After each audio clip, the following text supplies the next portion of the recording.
Hello and welcome to the World Wanderers podcast, your source for travel stories, travel destinations, and travel philosophy. I'm Amanda. I'm Ryan. And we're your hosts. All right, welcome to another episode of the World Wanderers podcast. We are very happy to have you joining us and lending us your time today. Today on the podcast, we are very excited to be joined by Tim and Topher from Unbounded Adventures. They have a really cool backstory, tons of travel experiences, and we're really excited to dive in and find out more about building a travel company that is focused on creating unique and meaningful travel experiences. So, Tim and Topher, thank you so much for joining us today. Yeah, great to be here, guys. Thanks for having us. Yeah. So I guess the place to start would be, for both of you, how you first got interested in travel. You want me to take it? Yeah, take it. All right. So, travel for me was like just always something that resonated with me. So, my first real travel experience on my own was when I was 19. I went on a 30-day or 28-day survival school out in Utah. So it was basically take what you can carry, poncho, knife, water bottle, that kind of stuff, and just go out and learn to survive. So that was my first real thing of diving in, and it really broadened my perspective on the world, on travel, and just made me feel like that's something I wanted to do with my life. Unfortunately, I sort of diverted at one point, and college and all that got in the way, and I ended up becoming a city planner. So that's what I did for my career. And about 3 years ago, I was just tired of being in that box and wanted something more. And I decided travel. I wanted to get into the travel industry, and I became a tour director, tour guide, and just from there, it just kind of blossomed into more, and started wanting to be more entrepreneurial and starting my own thing. Yeah, wow, that's amazing to hear. And it's super interesting that your first adventure in travel was this like outdoor survival camp. Like, what a way to dive into travel. It's like not only are you having this new experience, but you have to like fend for yourself in every single way. Oh, totally. It was amazing. Like I said, changed my perspective and just gave me like a real appreciation for everything. I came back and like the littlest things that I had never really appreciated, all of a sudden were like, oh my God, running water. Yeah, I went on a 7-day, 6-night backcountry hiking trip on Vancouver Island this past summer, and it was like the same thing, like best shower of my whole life. I was like, oh my gosh, like this running water that's warm, and like, oh, I don't have to treat this water I'm drinking, and I don't have to start my stove to cook my food tonight and eat out of a bag. I was like, this is such a privilege. Absolutely. Yeah, it totally gives you a whole new sense of appreciation when you do that kind of stuff. Yeah, definitely. And what about you, Topher? What was your first sort of introduction into travel? My mother brought me up on Henry David Thoreau, and I guess I started off with this love for nature through the transcendentalist movement of, New England, my home area. And I started backpacking at a really early age, and I went off to Yellowstone around the same time in my life to live and work around the age of 20. It's funny. Never realized that. Oh, yeah. Same age.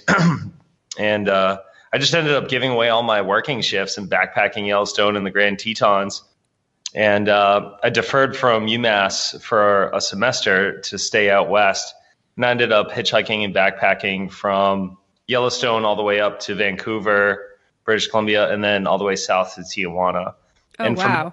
Yeah, at the age of 20. And then from then I was just hooked, and, Tim and I both got our degrees in college together in geography. And right after college, I got a position as a mountain guide in Alaska for Alaska Mountain Guides. Oh, wow. And I just haven't stopped since. I live a very unique lifestyle. I'm a tree climber arborist by trade, so I can take my trade pretty much anywhere and be hired as a climber. So that's given me a lot of flexibility. And after Alaska, I was a Hurricane Katrina volunteer, taking large trees off people's homes for free, helping out the community there. And then it's just, it goes on and on. I don't know how much you guys want to hear, but it could be here for a long time. But anyway, ended up starting a biodiesel company in New Orleans, and then ended up starting alternative like makerspace communities around the United States. We built one in New Orleans. We built one in Charlotte, North Carolina. We built one in Worcester, Massachusetts, all along the premise of sustainability and, environmental, things. But then I ended up taking that globally. So I went to Kenya and I built a biodiesel company for Rwandan refugees. They're kind of the bottom of the barrel in Kenya. So getting jobs for them was really difficult. So I worked with a professor friend of mine from Tulane University, who I knew from Hurricane Katrina relief.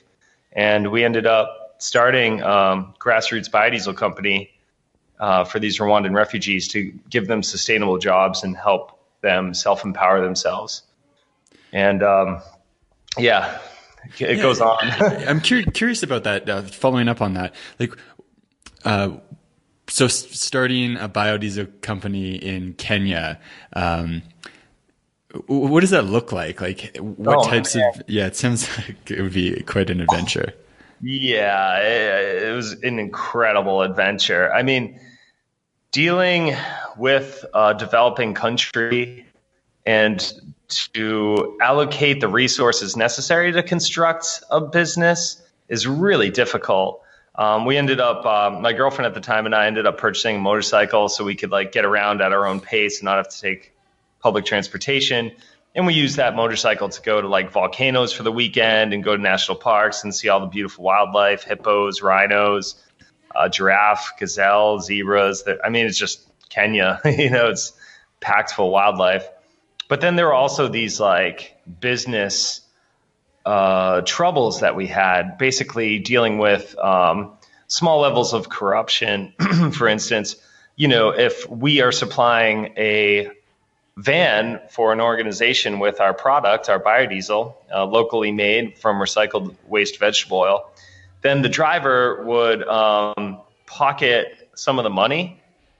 And they didn't like our biodiesel company because it was tracked. Everything was really tracked well. So if we sold them 5 gallons of biodiesel, they had to pay for it right then. But if they went to the fuel pump and the organization gave them $5 to get fuel, it's Kenyan shillings, obviously, but for our sake, $5, they would put $4 worth of fuel into the tank and then they would take $1. So that type of micro corruption was really devastating to our efforts there. Yeah, I can imagine. Wow, that's crazy. Is that something that you're still involved in? On an organizational level, yes. The business lasted 2 years, which was a fine success for us. We ended up, after 5 months of living there and organizing and constructing the facility, we ended up just turning it over to them free of charge. It was all volunteer work. Ended up costing us personally a lot of money, actually, because some investors backed out.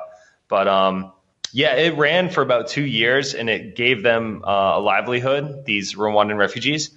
And I'm still in touch with them and I still have connections there in Kenya. Big open arm welcome back if we ever go there. It ended up crumbling because of those micro corruptions. Mm-hmm. But now these Rwandan refugees have these skills. So we're trying to branch those people out to different organizations at this point. Yeah, that's awesome that you were able to, teach them those skills and help them in order to find, other jobs in a more sustainable living. Yeah, they're on Nairobi Biodiesel on Facebook. It's pretty easy to see. Okay, yeah, definitely. We'll put that in the show notes so that people can go check that out. Mm-hmm. And then, Tim, I wanted to follow up. So you had this experience kind of originally traveling and then kind of jumped into a career. And that's kind of similar to our story where just couldn't shake this idea of we should be doing something more adventurous, more interesting. Was there a moment while you were city planning where you were just no, I can't do this anymore. I've got to go off and do something else? Or was it kind of just a slow build towards it? It was actually a combination of both. It was sort of a slow burn. I was why do I not like this as much as I feel like I should? There's something missing. And progressively, as I was working, I just got more and more just miserable, honestly. And it just got worse and worse. And finally I was you know what? I'm not doing this anymore. And I left the path that I thought was my career and started this path, this different journey. And honestly, it's never been better. Like life has never been better since taking that leap of faith. And was it was there like one day? Do you remember like when you made that decision, how that happened? Yeah, well, actually, I had a job that I was particularly unhappy with, and I just one day was like, I'm not doing this anymore, and I quit. And that was the end. Like that was the end of that chapter of my life. And like I said, like that, making that decision, I had never felt so good. Like it was the best. Like it was a moment where I was like, oh my God, I felt so good. Like life just felt so good. Yeah, I think we can both relate to that. It's like so liberating to like free yourself of something that's been really tying you down and that you just don't feel passionate about. No. And so did you have the idea for Unbounded Adventures before you quit your job, or did that come after?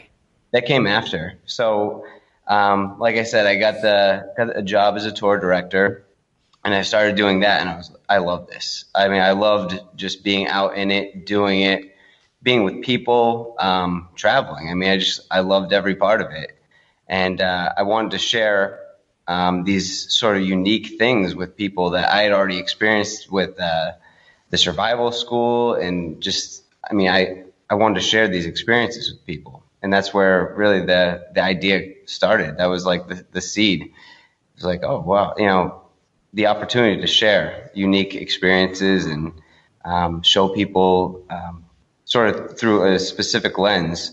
So Topher, I'd mentioned that we were in college together. We met back in college, back at UMass. And during that time, we had a professor named Richard Wilkie. And Richard Wilkie was... he was a great professor, and he had all these ideas about spirit and sense of place. So this was like really his niche at UMass, is teaching this class called Spirit and Sense of Place. And it was based on the idea that every place has a unique feel that comes from the people, the history, the architecture, the nature. And it's like sort of an energy you get, like a feeling you get when you're in a certain place. And that was something that really resonated with Topher and I. And like we just we didn't know it at the time, but that sort of changed our lives individually. And so had you guys kept in touch the entire time, like from college up until the point where you guys started working together? Yeah, we pretty much like would check in like once a year or something like that. Like Topher was off having his own adventures, and so he was kind of, you know, doing his own thing, but we kept in touch like a little bit, and then like really reconnected about 2 years ago. Yeah. 2 years ago. 2 years ago. Yeah. I was actually doing a tree job for one of my clients, and Tim was right down the street, and I didn't know. And somehow I like made a Facebook post and was like, oh, I'm working here. And Tim's like, oh, I live right down the street. So we ended up hooking up. And actually I broke a part on my truck, and Tim went to the auto parts store and grabbed that part and like saved the day. And it's kind of history since then. So yeah, what a like serendipitous moment or coincidental moment to have had. It was totally in line. Mm-hmm. Yeah, that's amazing.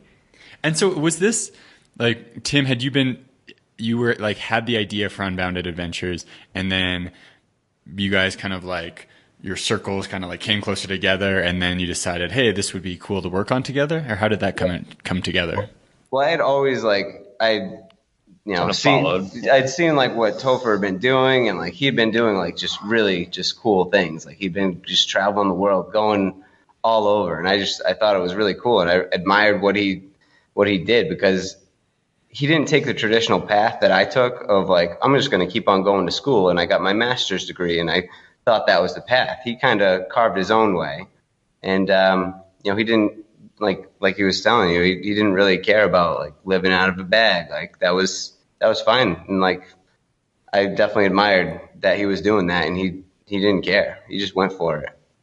Mm-hmm. Yeah, that's amazing. I'm curious, I guess for both of you, as you've chosen more like unconventional paths in life, did you guys have any sort of pushback from family and friends or coworkers or anyone in your life? Definitely for me, like, you know, when I left my career, my family was like, what are you doing? Like, they didn't get it. I mean, now they're like, oh, wow, that's cool. Like you're really, you know, they're supportive now of it, but definitely at first there was some like, that seems like a weird decision, or like, But yeah, like I said, now that now it's all good. I've had a little bit different of an experience because I never lived the traditional life, and I've always kind of, been in Africa or India or Kenya or Thailand. I was working with the Malabari tribe, the tribal people there. And so it's been a little bit of a different experience for me. My family really accepted me and really supported me, but it's been a personal battle where it's, I'm watching my friends, buy houses and have families and grow that lifestyle. And I get a lot of pressure from my friends that are like, oh, you're living such a beautiful lifestyle. But it's actually like the grass is always greener in a way. Like there's definitely sacrifices that my lifestyle has made that have, that I wish I had that I don't, because I live such a lifestyle that's adventurous and nomadic. Mm-hmm. Yeah, I think it's always interesting to kind of delve into that. I'm reading a book called, I think it's like Counting Countries or Chasing 193 or something. Anyways, it's a book kind of made up of all the people in the world who have gone to every country in the world. And one of the questions that always is been asked with all these interviews is like, do you feel like you've missed out on things in your life because you've been working towards this goal of, continuously traveling?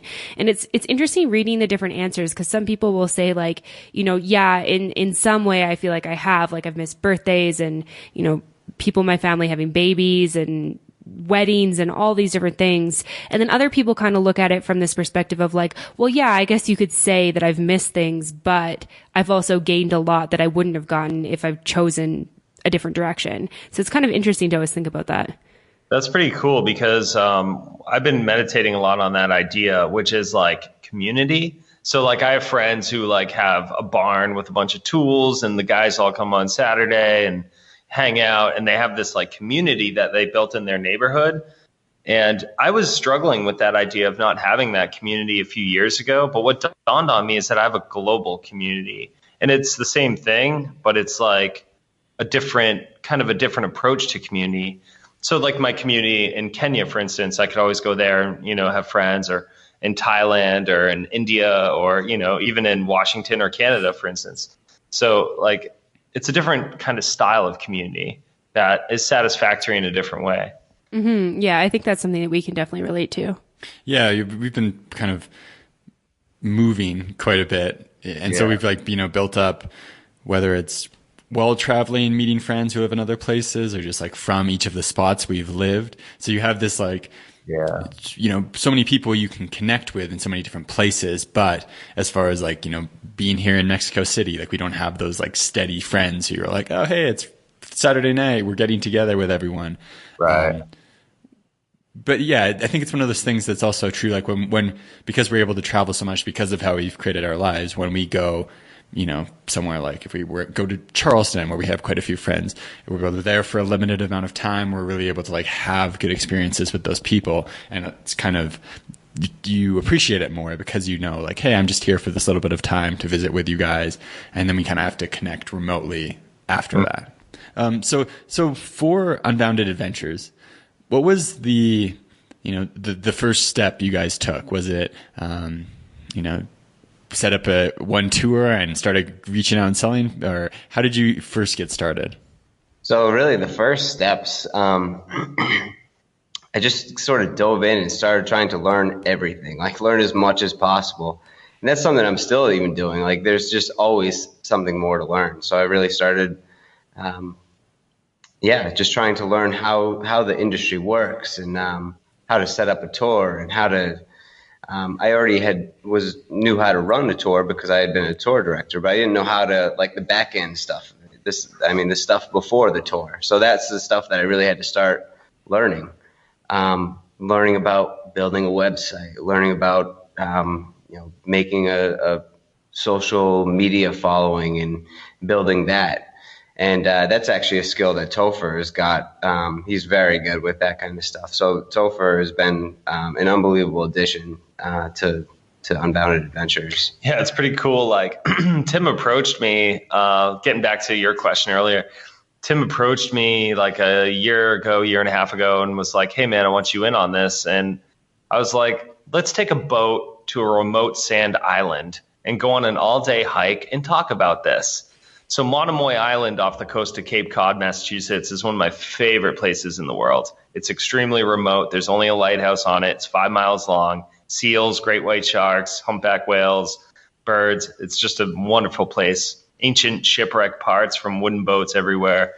And we just hiked for all day and just talked about what it would be like to be partners. And I gave it some big thought because I was looking for a profession change in myself. Being a tree climber for 22 years, I was like, I'm looking for something else to use my skills, and my experience. So it just kind of came together. And then I was like, hey, man, I need to deliver a sailboat from Massachusetts to Maine. You want to come? And then we kind of finalized our partnership. And it wasn't until recently that we saw how complementary we actually are. Yeah. I often refer to our partnership as I'm the flame and Tim's the firewood. I'm kind of like the burn bright idea guy who is out there making the connections, and Tim's really burning doing all the little intricacies that I would get frustrated to do. So it's like a perfect partnership. Yeah. And I don't know. I'm always skeptical of things because I've started a lot of things. I started a New Orleans biodiesel initiative back in 2006 and 2007. That was a major company, and we did first ever New Orleans buses on biodiesel. And then I had a tree workers cooperative to help employ Katrina victims into sustainable jobs with tree work. So I've started a lot of things, but at my point in my life, I'm a little reluctant to throw my energy into something that isn't lasting. But because of the complementariness of our partnership and how we flow together, it's been a really beautiful year this past year that we've been working on this together. Yeah, absolutely. Yeah, that's amazing to hear. And I mean, you hear so many horror stories about working with other people, especially friends. It can totally ruin friendships. So it's nice to hear that you guys, took that time to really dive deep and say what would this look like working together and, finalize all the details of it. And now a year later to hear that it's going so well, that's really awesome. Mm-hmm. Yeah. So when did you guys run your first tour? So the first one was, was it? A little over a year ago, and that was to Peru. So that was the first tour to Peru. It was actually to an ayahuasca retreat for 4 days, and then travel to Machu Picchu. So those tours actually were before Topher was on board. And since then, now that Topher's on board, now we're actually looking to expand, and Topher's got a lot of great ideas and connections all over the world. So we're kind of pooling those connections together and making more unique, authentic experiences and adventures. Actually, our most current one that we're doing is Ireland. So it's a 9-day adventure to Ireland with 3 days on the Aran Islands, followed by Dingle, Portmagee, Kenmare, Killarney, and in between there's just all sorts of stuff like a day of sailing, hiking, and just a whole lot of cultural stuff. So we're really trying to dive into the experience of a place and dive into the sense of place, the spirit of place. So going back to that. Yeah, so I want to follow up on the ayahuasca part, but so I know just hearing you talk about it and also reading on your website, you guys are trying to create more of a unique experience, probably more of a meaningful travel experience. Yeah. And so when people think of tours and stuff we've done, we've been on tours when we were younger that are more party focused. There's things like Free and Easy or Kentucky, where it's you go with young people, you get drunk wherever. And then there's tours that a lot of people kind of think more of older generations. You're going around Europe, you're looking at historic stuff, learning about history. What makes an Unbounded tour unique and different? That's a great question. Yeah, so I think one of the primary things that we're doing with Unbounded Adventures is we're taking our philosophies and morals that we learned in the geography major and applying that to the tourism sector. So when Tim's talking about sense and spirit of place, there's also a cultural impact that tourism has that we're trying to really focus on. And by addressing those, like the cultural impacts of travel, we're using the lenses of spirit and sense of place to educate the people that are coming on our tours and helping them get a lens to see their experience through. So it's almost like adding different filters to a lens of a camera, right? So we talk to our guests about these different perspectives. For instance, in spirit of place, when you're traveling, you're kind of like, noticing everything around you, and it's different, and there's all this impact that's happening to you. Well, we're trying to make our guests aware of the process of like computing that impact and computing that cultural difference, and also how their culture and their travel is impacting the culture that they're visiting. So through that awareness, I think that our guests will have a different perspective than, say, just going on a tour and gawking at something beautiful. So I think that's probably like one of the main focuses. I know it's a really technical focus, and but I think it's a very unique focus that other travel companies aren't really focusing on. Yeah, it's kind of like working on like integrating like a travel experience like while it's happening almost. Yeah.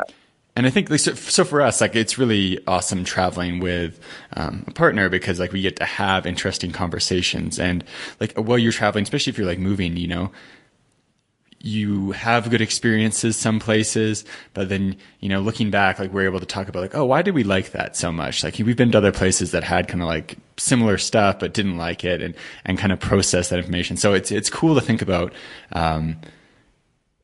like actively trying to take that like unconscious experience of a place and make it conscious. Yeah, and I think that's what Tim was doing with offering the ayahuasca journey, in the Peru trip, is like, okay, let's go to a place and let's have a different experience that you wouldn't normally have. And let's heighten your perception of place. Let's heighten your perception of experience. Let's embrace the experience. And this is all coming from an experience I had years ago, which was I really wanted to preserve the beauty of the moment. Like I was watching this beautiful sunset after paragliding all day in California, and I was like, this is the moment right now, and people take pictures to preserve moment. They write journal entries, they write blog posts, like to preserve that moment. So how can we heighten our awareness while we're traveling to preserve that moment more? You know what I mean? To make that, to just be more aware of the moment and the beauty of the moment. Totally. And how do you do that? So like for us, I know like you mentioned writing, taking photos, like we do that. Exactly. One of the cool things about our podcast is like we sometimes do that as well, like kind of preserve memories. But how do you guys go about that? So it's just about the awareness, right? So say you guys are in Mexico. It's pretty relevant to you now. So you wake up in the morning, you have your breakfast, and you go and do something that's relevant to the place that you're in, right? So if you woke up in the morning and you had a discussion amongst yourselves about like how are the natural and environmental factors affecting the culture of the people, for instance, and then you guys have a 15-minute discussion about that, well, then you're setting the tone for your day. Now your mind is concerned about these factors. And that's just one of the many lenses of like experiencing spirit of place. So it's becoming aware of these things as you're experiencing them.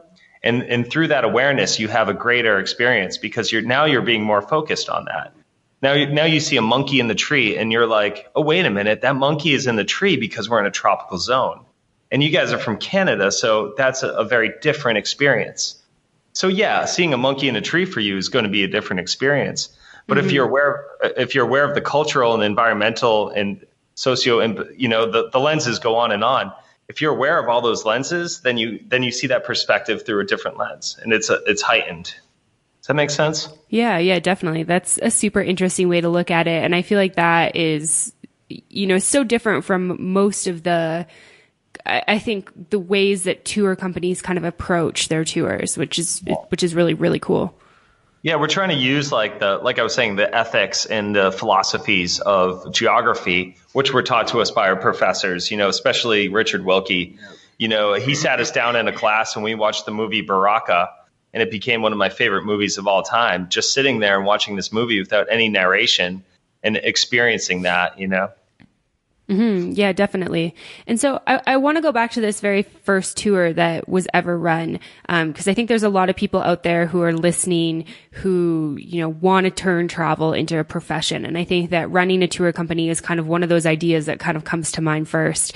Can you walk us through sort of the process of actually setting up that tour, like how you found places to stay, how you connected with a company that you trusted for the ayahuasca ceremony, and how you actually went about like all the back end logistics of getting that set up?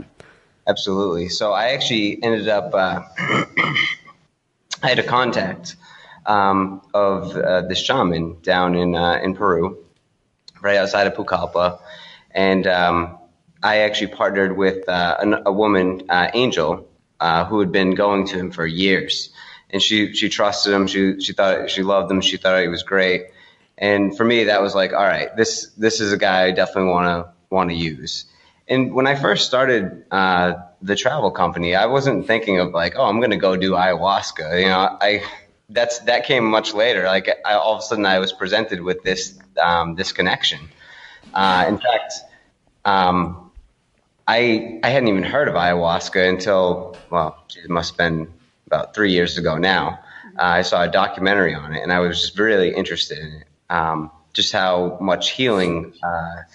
How it had such a healing component and how it had been used for generations of people that had been in Peru and all over. So I was very interested in it and interested in experiencing it and seeing what it was like. For anyone who doesn't know, ayahuasca is basically a tea that is brewed using chacruna leaves and capi vines. The two of them together make this ayahuasca tea. And that induces hallucinations that last about 6 to 8 hours or so. And what these hallucinations do is sort of bring you into your mind and show you things about yourself. So, for example, it's been found very effective in treating PTSD, depression, anxiety. I mean, all these different things that people go through. Then they have these experiences on ayahuasca and sort of see it from an outside perspective, and then like they gain clarity and sort of heal themselves, heal their past, their scars. So yeah, I was very interested in what kind of impact it would have, especially because it's been gaining a lot of popularity in San Francisco.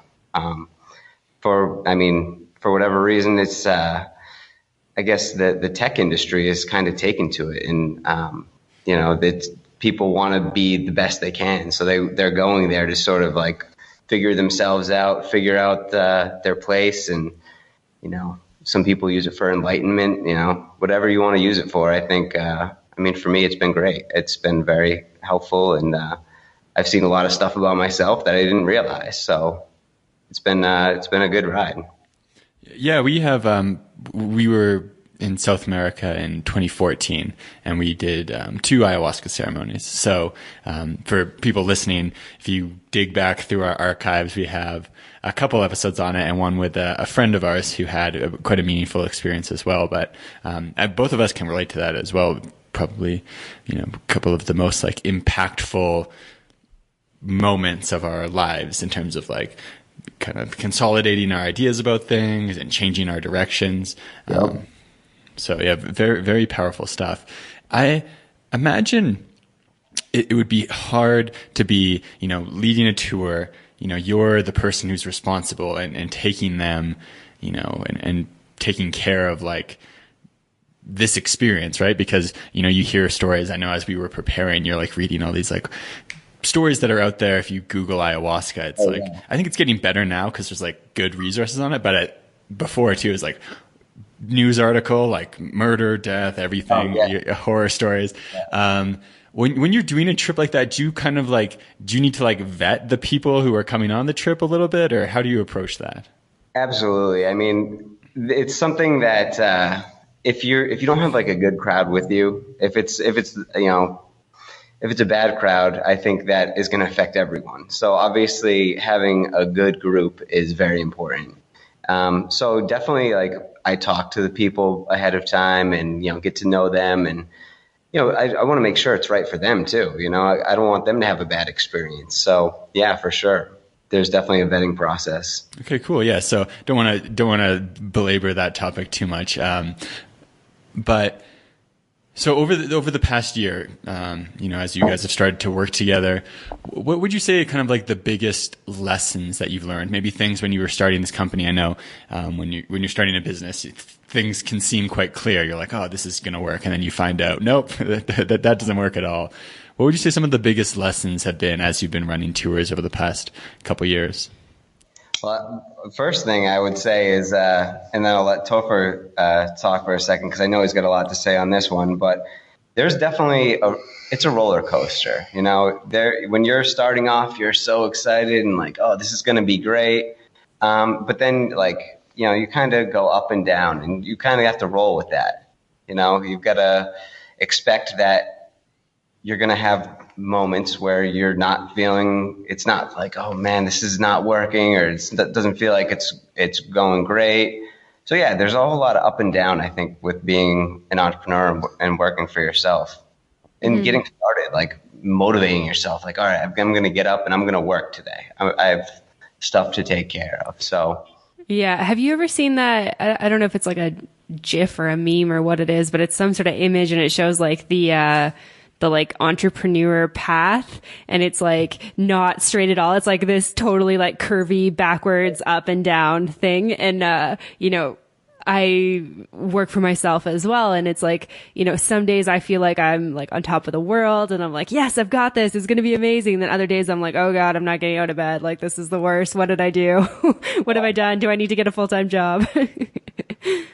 That's definitely like that. You're absolutely right. It's all over the place. I mean, it's not a straight line at all.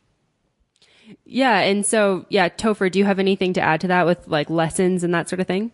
Oh my God. Sure. Totally. I mean, luckily Tim and I both are really well organized, and I think that's the key. The spreadsheets and our Google Drives are just so full of like detailed spreadsheets. And I think in that craziness, that line you talk about that jumps around so much, it's really important to have like structured organization, especially for like social media posts or whatever. And I think the lessons, the biggest lessons are that like probably just the obvious ones of like perseverance, and especially in those down times where it's like, all right, everything's going wrong. There's no motivation to do anything.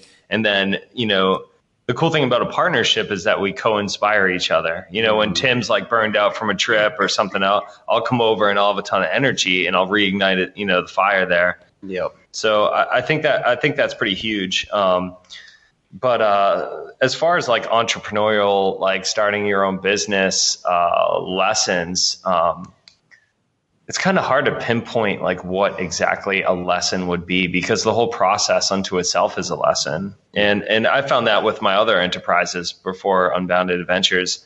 So I think that, one of the biggest things is once we gain knowledge and once we start to have like, kind of a good knowledge of a specific field, it's really important to like remain not like open to knowledge and teachable. And I think that, for me personally, that's a lesson that keeps coming up. For instance, I'm a professional arborist. I know everything about trees and tree climbing, and I'll work for a tree company and I'll learn something new. And that's trained me to be able to be open to new learning things, even if I think I'm a professional in a certain field. Yeah. So that humility is like one of the biggest lessons, I think. I agree. Yeah. I was going to say, I just love that mindset of like, as much as you can feel like you know everything, always being open to recognizing that you don't know everything and like learning something totally new about something that you thought you knew everything about already. Yeah, right. Definitely. I remember that reminds me of something I saw once, which was like, it's basically a circle. And here's a sliver of what you know and what you, what you know that you know, what you don't know that you don't, or what you don't know, what you know. What you know that you don't know? Yeah, you don't know, and then everything else is what you don't know that you don't know, which is huge. That's like everything. So, I mean, being open is like absolutely, like that's been huge. Has it been a challenge to make sales, get people booking tours, and how is how have you found like your market? Is it mostly like personal connections, or is it through kind of like social media or other ways? That's like the biggest struggle right now. Absolutely. Is like getting our market. I mean, there's a lot of content trading that we're trying to get into, stuff like this. But I mean, unfortunately, with the changing of the Facebook algorithms recently, it's really difficult to promote through social media, even though all the research and study I've done has shown that like social media is pretty much the main line of, getting your stuff out there right now. So my sister works in marketing in New York City, actually, and she's been advising us on marketing. And, we're diversifying our marketing strategies, where we do everything from like pinning up trifolds, for our trips on like community bulletin boards, to also, scheduled social media posts, like I mentioned earlier. And, but that's definitely the biggest hurdle. Oh, yeah. Figuring out all that stuff. I mean, we had been using Google AdWords, Google Marketing, Facebook, Instagram. Yeah. So it's the biggest challenge, of course. Yeah. The biggest definitely getting people. Yeah, it's interesting with the new algorithms. I feel like they're throwing like most small businesses kind of for a loop right now. It's definitely a frustrating change that's happened. Like I've noticed even for my business page with my yoga business that I run, it's just like went from, people actually liking my stuff to like, oh, great, nobody saw this today. It's wonderful that I shared this. Yeah, I manage a traditional sailboat out of Cape Cod in the summer times called Schooner Tyrone. She's a 75-foot classically built wooden boat with 11 beds, full kitchen, everything. And the same thing has happened where, all the social media posts are just getting buried and you have to pay, for them to even get recognized, which is kind of sad. Mm-hmm, for sure. Yeah, it seems like as well, just from like the people we know, and I work for an education startup as well. And what we found is that even like, it seems like less people are using Facebook in the way they used to use it. So like the only thing that kind of is still there is like the traction amongst like groups. So like, hey, if you're really active in a group or running a group, that works. But people are, it's like, for a period of time, the internet was consolidating, where it was like in the like late 90s, early 2000s, there was like chat rooms, there was all these other places. And then it kind of became more and more about like Facebook and Twitter, versus now it's like kids and just people in general are moving more to like, there's Telegram chats, there's people on Discord, there's Reddit subreddits, YouTube, all these other places. So it's definitely a challenge. And I think with a tour as well, it's a big investment, right? So people need to feel that sense of trust of like, okay, I'm going to make this investment. I'm going to go traveling across the world. So, I'm sure it's a big challenge and a fun battle to fight. Oh yeah, for sure. I mean, yeah, you do. You have to let people know like, hey, we're trustworthy. And that's like, people need to see that right away. I mean, and that's not necessarily an easy thing to convey immediately, is that level of trust. So yeah, it's all part of the challenge. And we're learning as we're going. Yeah, for sure. I was going to say too, it makes me think about like, you see all these sponsored posts all over social media, which is really like you kind of have to pay to get there. And that's kind of the way to get seen now. But I feel like it takes away some of that like trust building and building rapport and that authenticity in a lot of ways. Cause now it's just like, it feels like sale, sale, sale. Whereas when people could see your Facebook page, you could share, more kind of like building that trust and then put the sale in there, build that trust, put the sale in there. Whereas now it's like, it just feels like a lot of sales all over Facebook. And it's frustrating when you're like trying to build trust of customers and not just push your products constantly and genuinely get them interested and engaged and that sort of thing. Yeah. And that's what the tourism industry went to the New York Travel Show a few weeks ago in New York City. And that's kind of like the theme that was, kind of the underlying current is personalization, right? And I've been trying to diversify some of the posts with that by like including myself as a post or sharing a post from my personal account to, an Unbounded account or vice versa. And that way, like people are seeing that there's actually a person and there's actually some personalization. to try to touch people personally instead of being like this, bot that's just throwing ads out there. Totally. Yeah. Yeah. I really like that process or that mentality around it. I'm curious, outside of maybe the marketing aspect of it, has there been anything else that's been, I guess, surprising to you or different than you expected about maybe the industry or the actual like business itself? Yeah, for me, I mean, I'm focused a lot on like international aid and, helping people. And I'm really interested in travel groups. And I was pretty disgusted when I really got deep into this sector, because coming from a geography background again, and just the privilege of travel really gets to me. And I don't see a lot of recognizing privilege within the travel industry. And when I was living in Kenya and saw starving children on a regular basis and, picking flies out of my food and, the risk of contracting malaria and, Mwangi didn't come to work today because he has typhoid, or Arusha's baby died last night. These are all true stories. And, that's something that I would personally like to bring to the travel sector is more awareness of privilege and also reaching underprivileged people and giving these experiences. And we've actually been talking to a friend of mine who works in the nonprofit sector, trying to get grants to help, anything from inner city kids, to, tribal peoples to, get to integrate into experiences like this. So one thing I want to follow up on, Topher, you'd kind of touched on earlier, was talking about like the impact you have as a traveler or like as a travel group. And it's something I think I've been thinking about. We had experience. We were traveling Southeast Asia last year, and we went to Myanmar, which was kind of like a decision that was like, if you go to time and, since Myanmar, the Rohingya issue has become like much more prevalent. But it was interesting. So like, we run into a lot of travelers who are like, oh, I need to go to Myanmar before like tourism ruins it.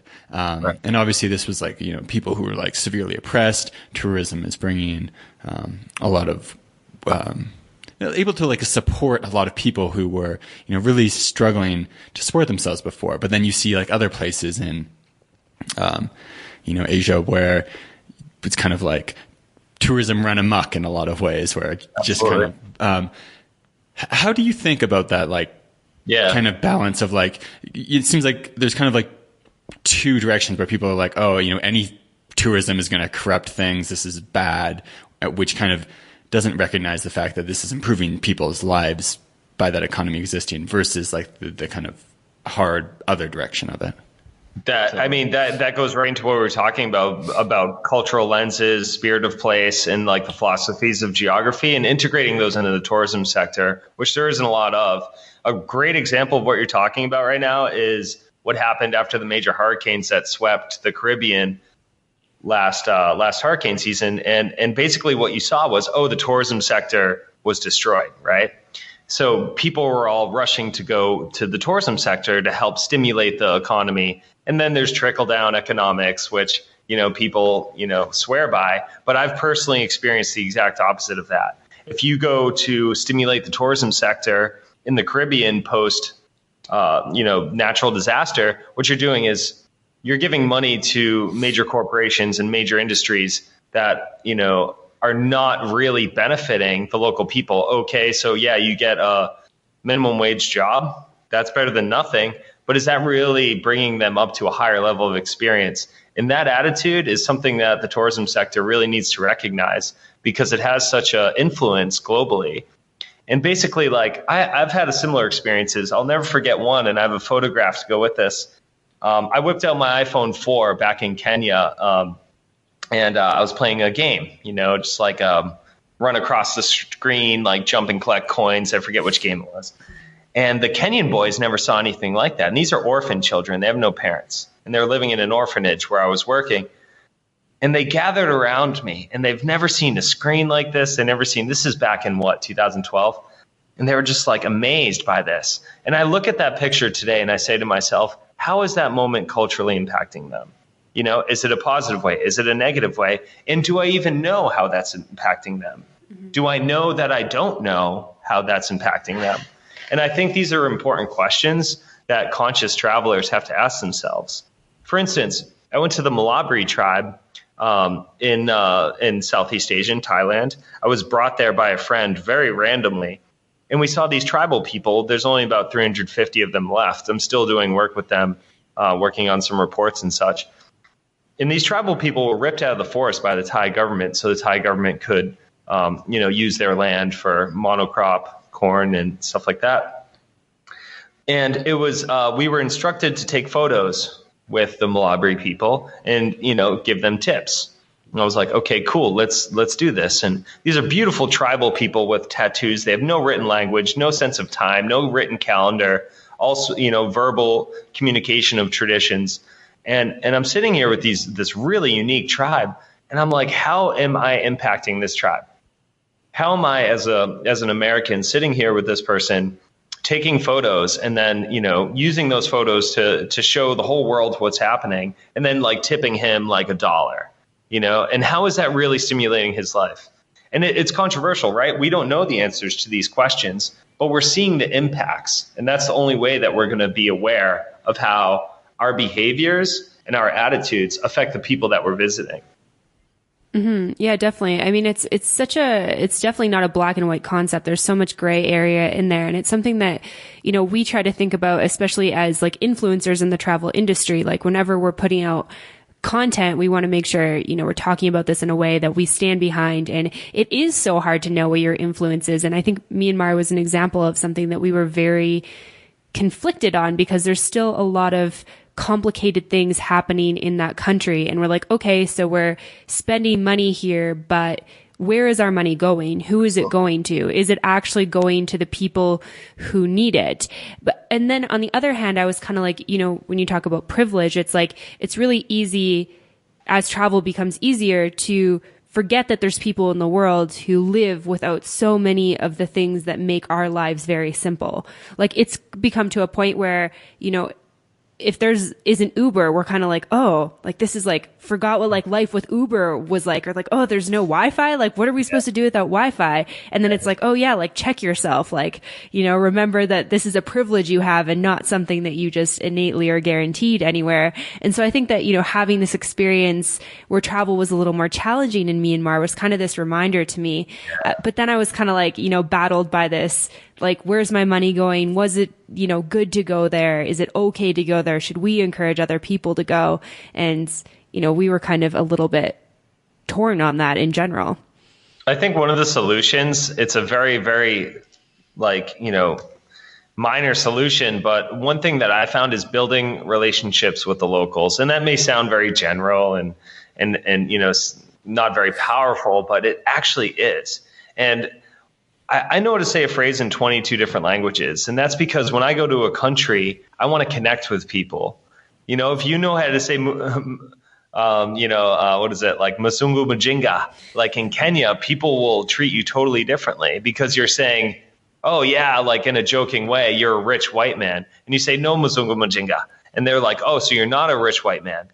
So it's like, even that like joking, like connection with the local people brings you into their space. Like they open up more, even if you know to say like a certain little phrase, and then get involved. Like every time I travel, I find a cool project to either support, promote, or send other people to. It's like, oh, okay, so I went to this, for instance, the LHA in Louisiana Himalayan Association in Dharamsala, India. A friend of mine started that organization, and they work with Tibetan refugees, teaching them English.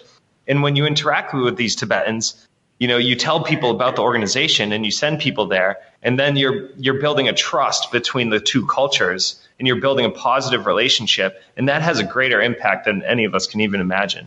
I agree completely. All right, guys, thank you so much for taking the time to have this conversation with you. It was really fun to hear more about Unbounded Adventures, but also just kind of philosophize about travel. That's what we love to do. So if people want to go check out your tours, find out more, where should they go? So they could go to unboundedadventures.com. We've got an Ireland tour available and a Peru tour, and they can also follow us on Instagram or Facebook at Unbounded Adventures.